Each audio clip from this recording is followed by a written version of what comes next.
Hey folks, BlackCross here, and welcome back to Cross Gaming News.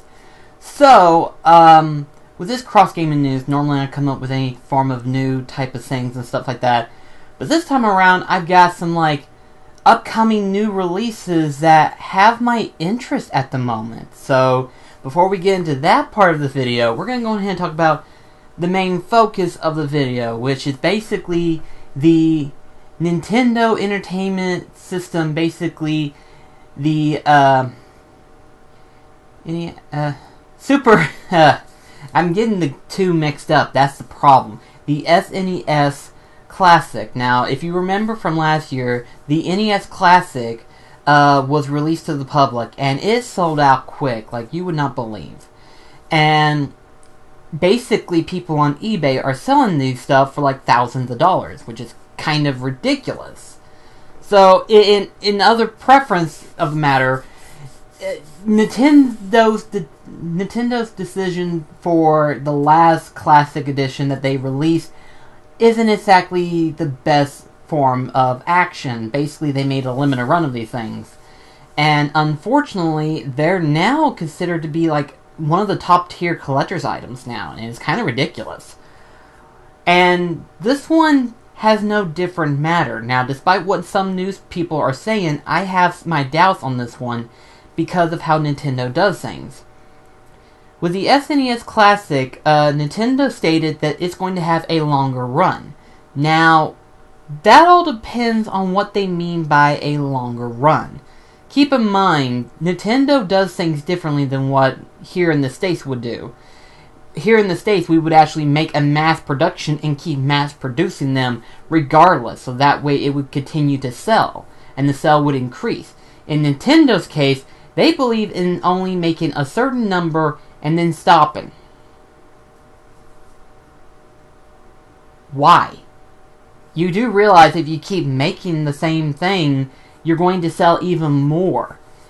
But that's Nintendo's case of decision making, and it's probably the most stupidest one. But the biggest reason why they're making a longer run of this one is because this particular system has one game that no other will ever have, and that is Star Fox 2. The original Star Fox 2 that was canceled in favor for the Star Fox 64. And it's being brought into the Super Nintendo Entertainment System Classic Edition. And this is enough reason for why people are jumping board on this one. It's not just because of the fact that it's already got the previously 30 title that's already programmed into the game, but it's also got that included into that list. So that right there is enough of a reason for why people are right now pre-ordering this and are just taking it out the shelf immediately. Now, despite what Nintendo says, their form of marketing campaign isn't exactly the best one. Keep in mind, Nintendo has been known to only have like a set number of pre-orders per store location. Yes, you heard me whenever I say that. Nintendo has done this in the past, where they set a number of pre-orders that a store can set. And the reason is so that way they don't get overstocked, or should I say negative overstock, being that they have so many pre-orders, but they don't have enough items to significate for those numbers of pre-orders. They have a limit per store. What that limit is, I'm not quite sure. I say depending on the location, depends. For example, I'm sure GameStop, Walmart, Target has a limited run of like maybe 30 or 40 per console. And if that's the case, that's not a lot of runs either. And if they're saying that this is going to be a longer run, unless they're doing like a triple or quadruple amount than what they did with the NES Classic Edition, I don't see this doing any better. And I'm going to say this to Nintendo right now, because rumors already starting out that they're working on a Nintendo 64 Classic Edition. Nintendo, let me give you a little piece of advice. If you are planning on doing this, and you plan on releasing this to the public, you need a way longer and a way bigger launch title for this one. You need to have a bigger production value of this one, because otherwise, it's not going to do very well either. Just because you sell out immediately doesn't mean it's considered to be a bestseller. A limited run doesn't mean anything. It just means it's going to be even harder to get. So please make the N64 and the SNES Classic editions longer runs this time. We need to have a longer run for these things, or otherwise it's going to be a repeat from the NES Classic edition, where people are charging like thousands of dollars for these things, and in reality they only need to be like $80. And honestly, for a console like that, for 30 games built in automatically, that's considered to be the best deal of a gamer's lifetime. Seriously, that's a steal when you think about it. Then again, it's programmed into the system. So that doesn't mean that you can actually put another cartridge into it. It's just going to mean that you have just those 30 games built into the system itself. And it's sort of like a plug-and-play game type thing. So in other words, you aren't really going to be using it as an actual console so much. It's just a playing game, but a better improved one, per se.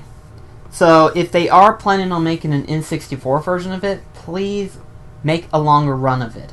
Actually make a continuous run of it, because I guarantee you right now, there are a lot of people who love the N64. Me and my brother are those two people, and there are a bunch others who would love to get their hands on it. Please make a longer run of it. I'm begging you here. Now here's a subject that I'm sure a lot of people haven't really heard a lot about, being that of .hack. For those who don't know, apparently we are in the 15-year anniversary of .hack, which, how convenient. Kingdom Hearts is recently celebrating its 15-year anniversary, and .hack is now celebrating its 15-year anniversary. So this is kind of interesting. I did not know that. But here's another thing that I didn't know. Apparently, .hack G.U is going to have a re-release for the PlayStation 4. Finally, a game series that needed a re-release. The .hack series is probably one of the more favorited, underrated games. And I don't say underrated because it's not very popularized or anything like that. It's very much so. It's just, for some reason, sales does not match the hype that .hack gets. And that's why there hasn't really been much discussion for .hack here in America, because the company that makes it states that the sales were not that good here in America. And I beg to differ, because people are selling these things for like 100, 150 per game. Per game. Keep in mind, there's the original 4 .hack games, and then the 3 .hack G.U games. So the fact of the matter is, if you get a whole collection set right there, you're going to be selling them for quite a lot. Like, I kid you not, you can sell them easily for $500 per set. Per set. Not per one, per set. But these people, for some reason on eBay, sell like each copy for like 100 and so bucks, and it's kind of ridiculous. So I thought to myself, wouldn't it be great if they were just to release an entire collector's edition of some kind, or a combination of the .hack series onto PS4? That way people will actually get to enjoy these games finally, and that would be amazing. Or hell, have it to where it's downloadable on the PlayStation Store. There's a number of games that they've done that with already. So how come .hack hasn't gotten that love and respect? And now it has. The only problem is it's only .hack G.U. It's not the original 4 .hacks, but the G.U part only. And I'm hoping that if this does well when it finally gets released, that they'll re-release the .hack series as well. That way people can actually enjoy the story full-heartedly. .hack is probably one of the first games that I played that had a share file substance, sort of like how the Mass Effect trilogy has done it. In .hack case, it's the same thing, except in the two different segments. You have the original 4-part .hack series, and then you've got the 3 .hack G.U parts. And I'm looking forward to see where this goes and stuff, because I noticed something different towards the end of the trailer of the .hack G.U. last Recoded. I was trying to figure out, I was like, I forgot the title all of a sudden. But yeah, the title for the PS4 re-release is basically .hack G.U. Last Recode. And apparently there's a animated segment for .hack G.U., which, when I looked at it, I was like, okay, I know I've watched .hack Roots, and I've watched the Aftermath version of it, but I don't remember this. I don't remember this one, so this is kind of curious to me. It's like, okay, this is probably enough of a reason for me to maybe want to get it for the PS4, even though I've already got it for the PS2. But, yeah, just to let you guys know that the .hack series are coming to PS4, it's just the G.U segment. So, again, I'm hoping that the developers of this game will re-release the first set for PlayStation 4 as well. That way we can have the whole series right then and there. Now, I know a lot of people are going to be like, well, what about the other games? You know, the fact that they haven't gotten a release in America. Here's the thing. One of them is basically a fighting game where you play as any of the characters that have appeared in the previous series. You know, we've got the movie, we got the anime, we've got the manga, we got the freaking games themselves. So, it's a fighting game with all the characters collided together. So, that part isn't too much to look at. There is, however, from what I remember, I think it was for the PS Vita, there was a .hack game released for it. So, if for some reason they were able to release that one for PS4, like I said, I'm hoping that this is kind of a start for like, hey, if this sells well, we'll sell the other first part. And if this sells well, we'll re-release the PS Vita for the PS4 as well. And if that does well, we may come up with a new series entirely. Who knows? I mean, .hack needs more love. I mean, come on, Ray. It's a really good series, and if you haven't played it, by all means, try to find a copy if you can.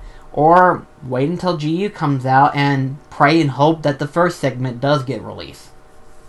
Like, pray and hope it gets released.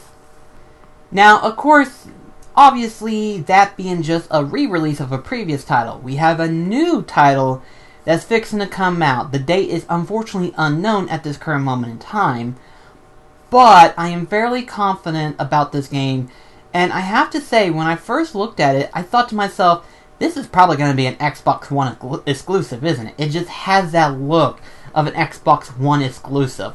And I looked at the release segment, and it's like, okay, this is good. This has my interest 100% more, you know?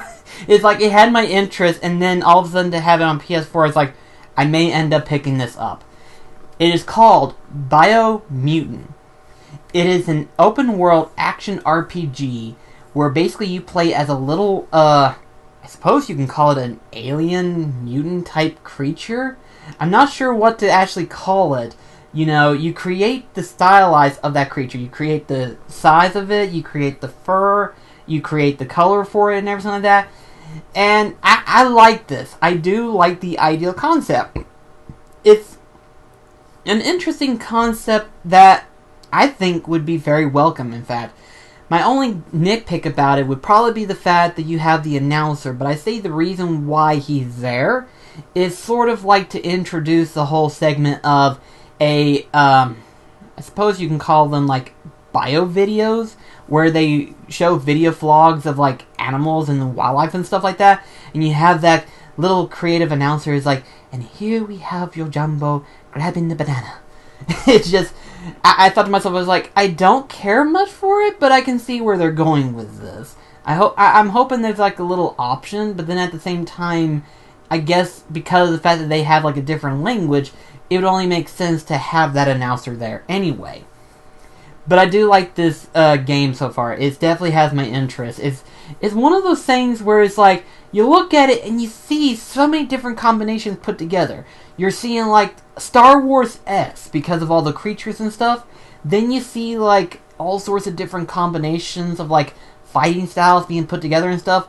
And it's an action RPG, which I love. Those are my favorite type of game genres, is action RPGs. And to see this one, I'm very excited to see where this goes. And I decided to take a look even further, and there's a fucking collector's edition. So it's been a while since I've gotten a collector's edition. But like my brother told me, I need to save money because of Kingdom Hearts 3 in case it gets a collector's edition, which I'm going to be broke in 2018. Like that year looks like it's going to be for me a game year that I'm going to be broke, because there's Kingdom Hearts 3, there's going to be Shadow of Colossus, and now Biomutant. Biomutant has my interest right now, and needless to say, it's like, oh gosh, oh, why can't I win the lottery? just, there's so many good games right now that have my interest. It's starting to finally build up. And the bad thing is, Biomutant never got appeared at E3. So it's like, where did this show up? Maybe it just showed up out of nowhere and was like, hey, we need to kind of release a trailer for this so that way people can kind of get prepared for it. And again, like I said, after looking at the gameplay trailer of it and everything, I was like, I like it. I really do. This is really good. So yeah, Biomutant. If you haven't checked the video out, I'll be sure to leave the link in the description box below to where you can kind of take a look at that. But yeah, Biomutant, it definitely looks interesting. And that's it for the video. I hope you enjoy this segment of Cross Gaming News. Like I said, there was a lot of stuff that I've discovered recently over the last day or two, and I was like, I'll do a Cross Gaming video of it, you know? It's just the fact that .hack G.U is going to be released for PlayStation 4, that's really exciting to see. And to see Biomutant, I'm really intrigued with it. I'm actually kind of surprised of how, like, a concept like this can kind of get the gears running in your head. And like I said, the Super Nintendo Classic Edition kind of had my gears running and worry and stuff. And to hear the rumor for Nintendo 64 Classic being made in the process of it all, it kind of makes me wonder, are they going to actually have a longer run of it? I hope they do, because trust me whenever I say this, having the Nintendo 64 Classic Edition would be a pretty cool thing to have, because that's like the first console that me and Daniel has ever owned. Not to mention, that's like the biggest collection out of Daniel's collection of games that he's got. So, but anyway though, that's all I wanted to talk about. Thank you so much for watching. I'll see you in the next video. This is BlackCross signing off. Take care, guys.